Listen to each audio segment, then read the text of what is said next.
Um momento com você, saber suas origens, como se enxerga quanto indígena, quanto tempo você se reconhece como indígena. Você vai ter que me lembrar tudo isso.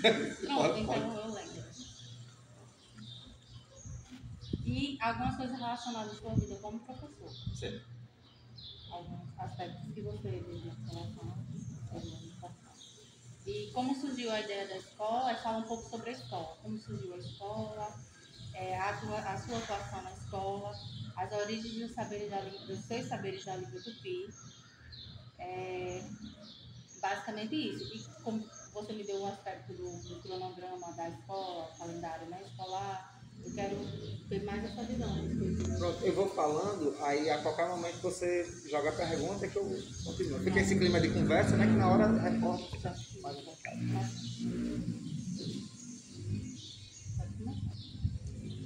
Meu nome é Diego Acanguaçu. Eu atualmente estou na condição de vice-gestor da Escola Estadual Indígena de Ensino Fundamental e Médio, professor Francisco Silva Nascimento, esse espaço onde nós estamos agora, ao lado dessas palmeiras, pessoas salas aqui atrás, aqui na comunidade indígena Amarelão, João Câmara. Eu comecei a estudar a língua tupi em 2007 com um grupo de estudos chamado Ocaro Supitã, que é organizado por um professor indigenista e funcionário aposentado da Fundação José Augusto, professor de arte chamado Alcides Salles, que tem um trabalho desde a década de 1970 de difundir a história do Rio Grande do Norte através do quadrinho, das histórias em quadrinhos. E ele, juntamente com outro desenhista chamado Emanuel Amaral, além de buscarem na década de 70 e 80 pipocar, a difundir as histórias indígenas do Rio Grande do Norte através do quadrinho, eles se debruçaram sobre o estudo da língua e começaram a disseminar esse estudo, tanto da língua tupi como da língua guarani, que é uma língua que, diferente do tupi-potiguara, que foi proibido no Diretório Pombalino no século XVIII, com as proibições de Marquês de Pombal, o guarani continuou vivo e é uma das línguas indígenas mais faladas da América. Inclusive, é idioma oficial do Mercosul desde 2009. Como é uma língua irmã, tão próxima da língua tupi, assim como é o português e o espanhol, a gente estrategicamente também fez o estudo dessa língua para facilitar o estudo do tupi antigo, que é um estudo de uma língua clássica, assim como o latim. Não tem falantes nativos. As pessoas vão reaprendendo, que é o nosso caso aqui no território Mendonça, o mesmo caso que acontece no território indígena do Potiguaracatu, em Canguaretama e Goianinha, e dentro em breve vai ser inserido na educação escolar indígena de comunidades como o Meu Povo Potiguara e Ibirapi, do Vale do Ceará-Mirim, onde tem 4 comunidades indígenas, Aningas, Ponta do Mato, Lagoa Grande e Rio dos Índios. Nessas comunidades, por mais que sejam comunidades indígenas que possuem escolas, às vezes, por não ter simplesmente professor que seja daquela comunidade, muitas vezes professores de fora, aí não trabalham o que deveria ser trabalhado, que é a educação escolar indígena. A gente pontua muito a questão da educação escolar indígena por estarmos em um território indígena, uma comunidade indígena, mas pelo simples fato da Lei de Diretrizes e Base da Educação dizer que deve-se trabalhar tudo de acordo com a realidade do estudante, seja ele indígena, seja quilombola, seja periférico. Então, o que tem nos entornos da comunidade deve ser trabalhado. Não é porque é uma escola indígena que deve ser desenvolvido atividades voltadas para o fortalecimento da identidade, para as questões históricas indígenas, mas isso é o que a LDB diz para qualquer tipo de comunidade, seja uma ribeirinha, seja uma comunidade de catadores, de coletores, seja o que for. Então, aqui nessa escola, que foi inaugurada, foi criada em 2018, começou a funcionar remotamente, porque tivemos um ano, em seguida teve a pandemia, começou a funcionar de forma remota, mas ela começou de uma forma meramente administrativa, depois recebeu os estudantes. Primeiramente foram os estudantes da rede municipal, porque a rede estadual ainda não tinha começado e a escola já estava pronta, a comunidade julgou que uma escola pronta, sem utilização, poderia acontecer inúmeras coisas, menos a preservação dela. Então decidiram ocupar, ainda sem muita formalidade, com o município. Ocupou na resistência como uma estratégia de luta e de garantir esse espaço tão importante que é essa instituição de ensino. E em seguida, a rede estadual começou a funcionar, funcionou simplesmente, funciona até hoje, no turno noturno. Manhã e tarde funciona aqui a Escola Municipal Indígena Amarelão e de noite a Escola Estadual Indígena de Ensino Fundamental e Médio, professor Francisco Silva de Nascimento. Eu, como já vinha desde 2007, antes de entrar na minha graduação em Ciências Sociais na UFRN, eu já tinha começado a estudar idiomas indígenas e que, por consequência, você acaba, por estudar o idioma, compreendendo toda a dinâmica da sociedade nacional, como foram os processos para os indígenas deixarem de falar suas línguas, deixarem de praticar seus rituais, e ao mesmo tempo que você adquire um conhecimento mais crítico, também fortalece uma indignação, porque saber que eu aprendi da barriga da minha mãe a língua portuguesa, e que na própria língua portuguesa inúmeras questões são racistas, são misóginas. Um exemplo bem básico é das primeiras divindades da humanidade, a Sol. Botar no feminino porque a gente considera uma estrela de quinta grandeza, se é a estrela, uma estrela, é feminino, mas a gente trata como masculino, uma masculinização das divindades. E aqui a comunidade que tem o nome de Amarelão tem uma alusão ao sol, mas a própria língua portuguesa trata dessa forma que tira esse caráter divino do sagrado feminino, né? Sempre divinizando o homem como o que dá origem à vida, né? O homem como o pai de tudo e, de certa forma, uma ausência materna. Então, nas questões indígenas, isso são destacados e quando você estuda a língua, você parte de um mero estudo linguístico para um estudo histórico, sociológico, antropológico, político, e isso acaba por fortalecer a sua própria identidade. A partir do estudo da língua foi que eu percebi que o xingamento que minhas primas recebiam no Alto do Sítio, no Vale do Ceará-Mirim, sendo chamada de indígenas, por índia no caso, né, porque alisavam o cabelo, não era um xingamento. Era uma herança histórica, uma herança genética que muitas vezes é invisibilizada para que a gente não tenha um potencial político, não potencialize, não instrumentalize isso de forma política.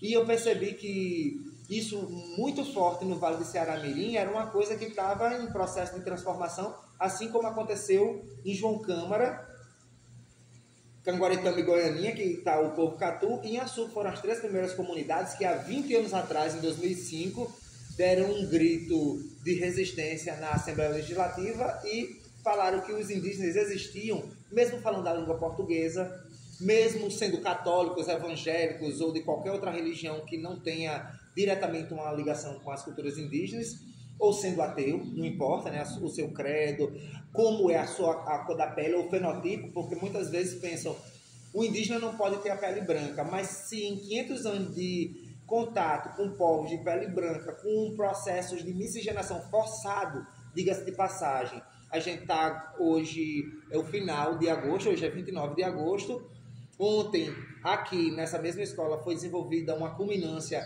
em referência ao Agosto Lilás, e uma das coisas que foi mencionadas que as agressões que hoje estão com a possibilidade de ser mais visibilizadas graças às redes sociais, como, por exemplo, uma agressão que teve em Natal, né, um cara que agrediu, quase matou a sua companheira por ciúmes, com 60 socos, e a mulher ainda está desfigurada. A gente viu que tem narrativas muito antigas, como, por exemplo, uma vulgata muito comum nas comunidades indígenas que diz: a minha avó foi amansada pelo meu avô. A minha bisavó foi capturada a casco de cavalo, a dente de cachorro, e essa vulgata ela se repete em todo o Nordeste brasileiro, diga-se de passagem. A primeira área colonizada pela Europa, o portal de entrada da colonização, a gente tem essa vulgata muito comum de dizer que eu não sou indígena não, a minha avó que era indígena, meu avô não é, a minha avó foi amansada, a minha avó foi domesticada, a minha avó foi capturada, tudo tratando as mulheres e os povos indígenas como animais, para ser amansada, ser domesticada. E esse tipo de violência é parte da formação do Brasil. É parte brutal e fundamental da formação do Brasil. Com o estudo da língua, a gente consegue perceber esses elementos, essa desvalorização do sagrado feminino em detrimento do masculino, que foi divinizado, né, das culturas asiáticas ali da Palestina, foi vendida por Roma e depois ressignificada, né, depois da Reforma Protestante.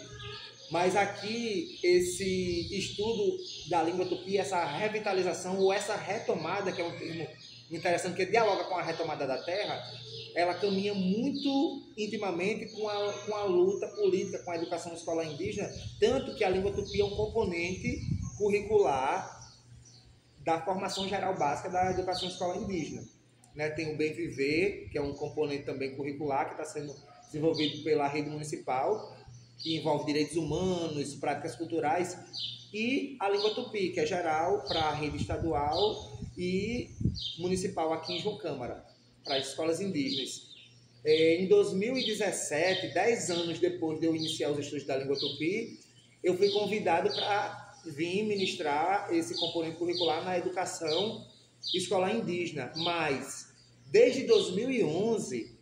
a Associação Comunitária do Amarelão, em articulação com esse professor, meu Alcides Salles, um indigenista de quase 70 anos de idade, fez um projeto para trazer uns indígenas da Paraíba, mais precisamente o pajé Chicurubu, finado Chicurubu, e outra grande liderança, um músico, mestre gaiteiro, tocador da flauta de taboca, o Zé Bitu.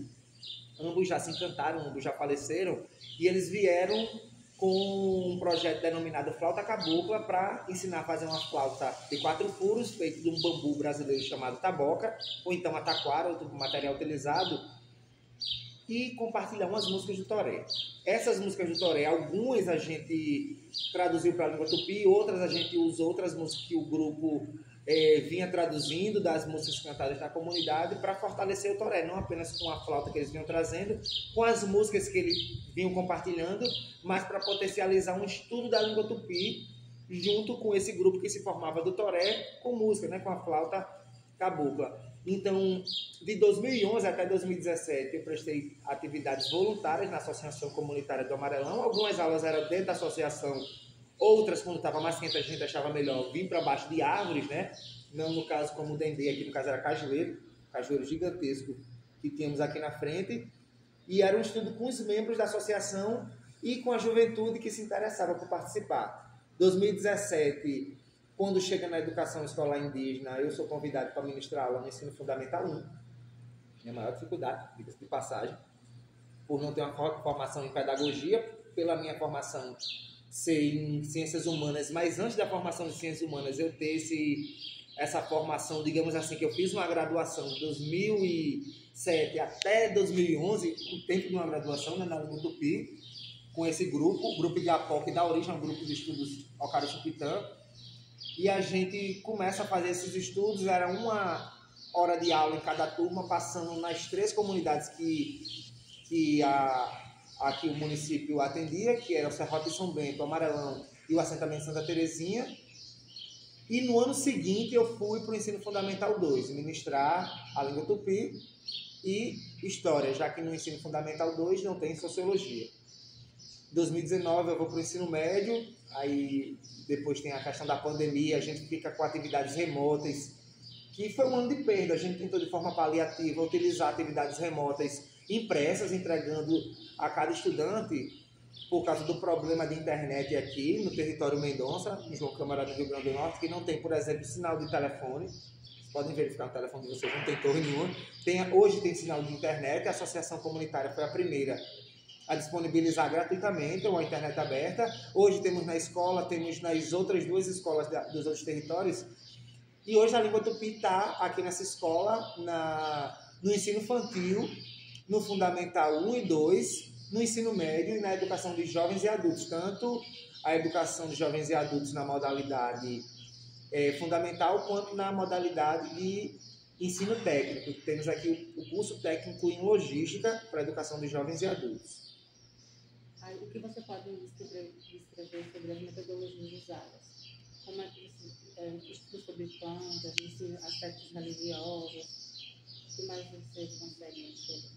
A produção de material didático é um ponto importante porque auxilia nas metodologias que a gente utiliza em sala de aula. Durante muito tempo a gente foi refém do livro didático, que não é novidade para ninguém. Hoje ele vem sendo repensado, vem sendo reelaborado, por isso que é sempre atualizado, mas durante muito tempo professores que vinham para o território indígena reproduziam um discurso hegemônico de que para ser indígena você não pode ter o cabelo pichain, você não pode ter um cabelo amarelo, você não pode ter um cabelo cacheado, quando isso é uma falácia absurda.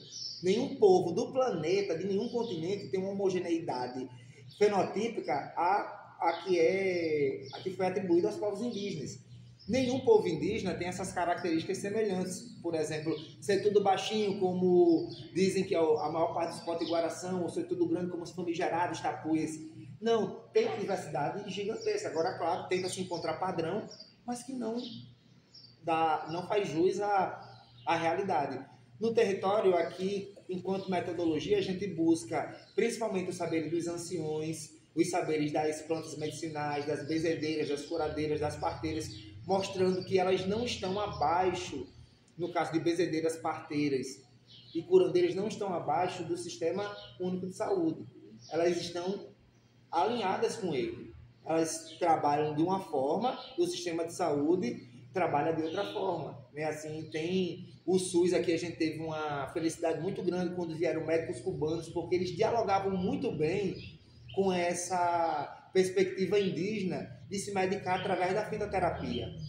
Muitas vezes, pelo conhecimento hegemônico, pelo conhecimento padrão, pelo senso comum da sociedade, acredita-se que ao ir ao médico você deve sair com uma tonelada de medicamentos, de fármacos, né? E, inclusive, foram reclamar para os médicos cubanos e disseram: não, você chega aqui, você me manda descansar, manda parar de trabalhar, eu tenho que trabalhar, eu quero um remédio para parar agora minha dor de cabeça. Ele dizia: não, você está precisando descansar, dormir e tomar um chá de capim-santo, por exemplo. Um chá disso e daquilo.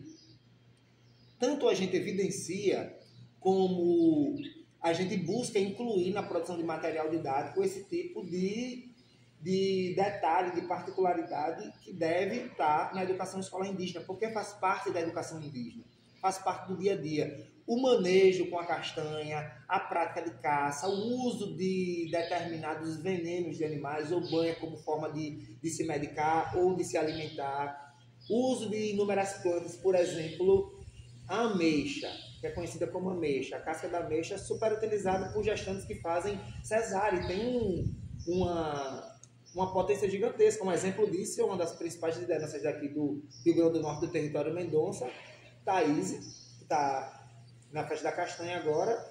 Ela, quando teve o filhinho, estava lá do lado dela, Theo, né? Fez cesárea e, em menos de uma semana, ela, costurada, ponteada, estava na festa da castanha. Graças à ameixa, bebendo o chá da ameixa e passando por cima também. Então é um uso muito, muito recorrente, seja para cura espiritual, seja para cura de questões físicas, como uma dor de cabeça, como, né, uma diarreia, né, dor de barriga, problemas intestinais. Tem uma planta muito comum aqui, que é o mameleiro. Isso é destacado na educação escolar indígena. Por exemplo, os caçadores que vão na mata pegar alimento, eles têm uma prática de que alguns animais não podem ser capturados porque ele está sob a proteção da comadre fulozinha, ou a caipora, como é o nome dela na língua tupi. Colocam as oferendas para a caipora, que é algo que a gente aprende muitas vezes em desenho animado, de uma forma infantilizada, de uma forma sem o teor divino que merece, porque tudo bem que faça um desenho sobre Jesus, mas ninguém vai dizer que Jesus é uma história de criancinha. Vão querer um respeito para Jesus, vão querer uma atribuição de uma potência divina para Jesus, causadora de milagre. Mas quando para as divindades indígenas, não, é a turma do folclore, é a fulozinha das criancinhas. Não, é parte do panteão das divindades indígenas que são subalternizadas, são inferiorizadas pelo mesmo processo político e econômico que se alastrou da colônia pelo Império e agora persiste na República. Por mais que a gente tenha uma legislação progressista, mas a mentalidade é retrógrada. A gente permanece numa Idade Média colonial, né, assim, com muito do que foi deixado pelo Império Português, nesse imperialismo global que é o que o capitalismo impõe para a gente, essa monoculturalização, né? Deixar tudo padronizado, tudo dentro de uma religião, de um molde, de uma bitola, né? Isso a gente foge, escapa disso da educação escolar indígena, justamente colocando na mesma unidade de medida. O padre Cícero tem que ser respeitado, inclusive na comunidade, em virtude da devoção e da romaria ao padre Cícero, a gente libera a escola uma semana no final de outubro para eles irem para a romaria em Juazeiro, que é uma prática comum aqui da comunidade. No primeiro ano a gente tentou ministrar aula e a escola estava esvaziada. Então, uma das estratégias foi modificar o calendário da comunidade para que esse evento religioso permanecesse sem nenhum problema para os estudantes, para a comunidade escolar.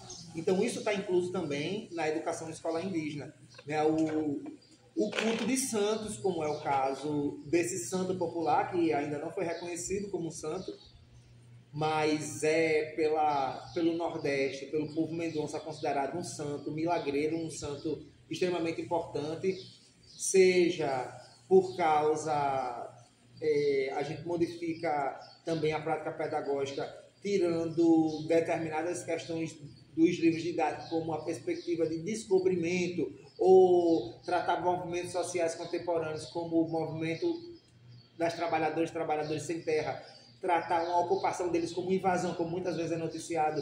Isso está também na educação escolar indígena, porque a luta por terra do movimento sem terra é a mesma luta por terra do movimento indígena. Inclusive, a comunidade indígena Santa Terezinha é um assentamento da reforma agrária. E o primeiro assentamento da reforma agrária do Rio Grande do Norte é o assentamento Marajó, que também faz parte do território mendonça. Então, essas questões que envolvem espiritualidade, religiosidade, política e determinados aspectos culturais, como eu acabei de mencionar, tem que fazer parte da educação escolar indígena, e a gente privilegia, inclusive, na elaboração de material didático. Um projeto fantástico do IFRN, que é o Saberes Indígenas na Escola, uma formação continuada de professores acoplada com a produção de material didático. A gente está sempre incluindo isso, que nesse momento está sendo alguns expostos na Festa da Castanha, e tem 2 mutirões dos saberes indígenas sendo desenvolvidos, um aqui no Amarelão e outro no assentamento Santa Terezinha, que vão produzir mais materiais didáticos nesse ano. Aí, por favor, descreve só para a minha grade curricular, que é utilizada aqui na escola. Tem as matérias que são referência, né, na BNCC do Brasil todo, e quais são as outras disciplinas que estão na internet com a grade curricular que a gente usa na escola comum. Pronto, aqui a formação geral básica é garantida para todos os períodos, para o infantil, para o Fundamental 1, para o Fundamental 2, para o médio, para a EJA, para a educação de jovens e adultos. No entanto, em todos os componentes curriculares tem que fazer o que assim, a gente reforça, mas assim, no próprio DCRN, né, nas diretrizes curriculares do Rio Grande do Norte, no novo documento, no referencial curricular do ensino médio potiguar, na BNCC, aponta isso, que a gente deve transversalizar com os assuntos referentes a cada território, a cada comunidade. A gente tem como componente específico da educação escolar indígena a língua materna, o tupi-potiguara. Na rede municipal tem o tupi-potiguara e o bem viver. No entanto, todos os componentes curriculares, matemática, língua portuguesa, têm que ser atravessados pelas questões indígenas. Por exemplo, a variação linguística do povo mendonça potiguara. Quando vai falar o peixe tilápia, fala pilato. Isso não é visto como um erro linguístico, é visto como uma variação linguística que acaba por ampliar o léxico. Se vocês quiserem. Vamos para ali? Só completa com a visão indígena, que é... Claro que você descreveu tudo aqui, aí você reforça só com a visão indígena. Entendi. No caso da língua portuguesa, tem essa questão das variações linguísticas serem inclusas, né, fazendo inclusive um estudo comparativo com a linguagem dita culta, da norma culta, linguagem formal, e com as variantes daqui, né? Na música do Toré, uma música do Toré que foi cantada hoje na Festa da Castanha, uma coisa que eu observei deles, que eles vão falar sobre a ancestralidade, sobre os troncos familiares, que é algo que está no componente de história, mas pode estar na matemática, pode estar também no componente de educação física, pode estar no componente de geografia. Quando eles mencionaram, eu vejo os Tinga, eu vejo os Biano eu vejo lá, eles dão uma alteração na palavra, eu vejo os Biana, o nome do grupo é Biana, eu vejo os Goi, eu falo os Goiza, uma variação linguística que é muito comum aqui para o território. Por exemplo, arroz, é comum que alguém fale arroz, dois, e depois, ou então a supressão do S do plural, que dá inclusive para fazer uma comparação com a língua tupi. A palavra maracá quer dizer o instrumento sagrado, instrumento cultural, político, religioso, quer dizer maracá ou maracás. A tradução da palavra maracá, ela é uma palavra da língua tupi, que no plural do português eu posso dizer maracás, mas para o tupi a palavra maracá ela também está no plural. Pode ser um maracá ou 1 milhão de maracás. A palavra maracá ela já basta. E quando vão falar alguma coisa que vai precisar desse S do plural, coincidentemente ela é suprimido. Por exemplo, mai. Há essa variação também. Então isso no campo da língua portuguesa é um prato cheio para ser discutido, né? Uma ferramenta fundamental esse estudo comparativo. No caso da educação física, as trilhas para as pinturas rupestres, para a Pedra dos Tanques, jogos como o Jogo da Castanha, que é um jogo tradicional daqui, um jogo de tabuleiro chamado Jogo da Onça, todos são inseridos na educação escolar indígena, fazendo da formação geral básica uma formação que traga os conhecimentos não indígenas, acoplando eles, não deixando eles de lado, mas acoplando eles com os saberes tradicionais dos povos indígenas, no nosso caso, o povo Mendonça Potiguara. Ok, muito obrigada.